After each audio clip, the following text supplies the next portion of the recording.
Hello everyone. Today we're going to do a quick little filter change for a 2011 Grand Cherokee.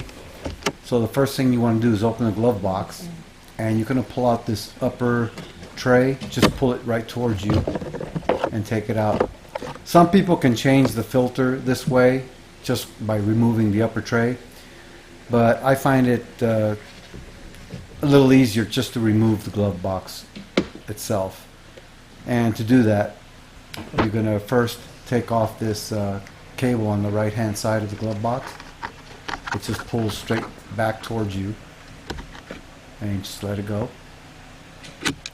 And now on each side of the box there's going to be these tabs that hold it in place. There's going to be one on the left and on the right. So just pull them out of the way.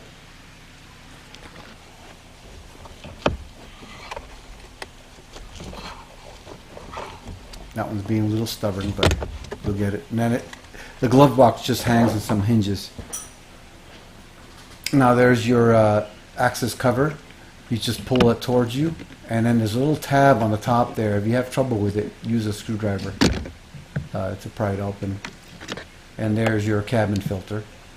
Arrow points down, so look at how the orientation is. So when you put your new one in, you'll install it in the same way.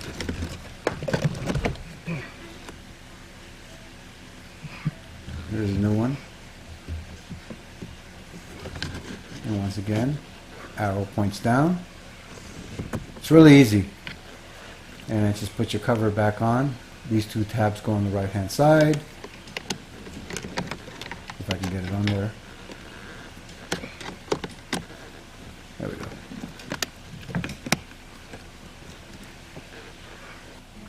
And now what I'm showing you here, up on the very top, these two little slots, if you look at your upper tray, these tabs right here, that's where those go.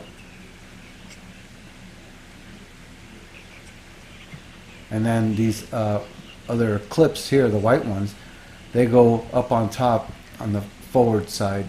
There's two slots, and you just push it right in. Just like that. Now go ahead and install your glove box.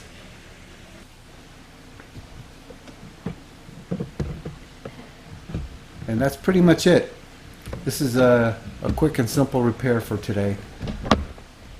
If you have any questions, feel free to post a comment, and or if you have any questions, I'll try and get back to you as soon as I can. That's all there is to it. Put this clip back on. Voila. Just like that. Alrighty, I'll see you next time. Good luck, everyone.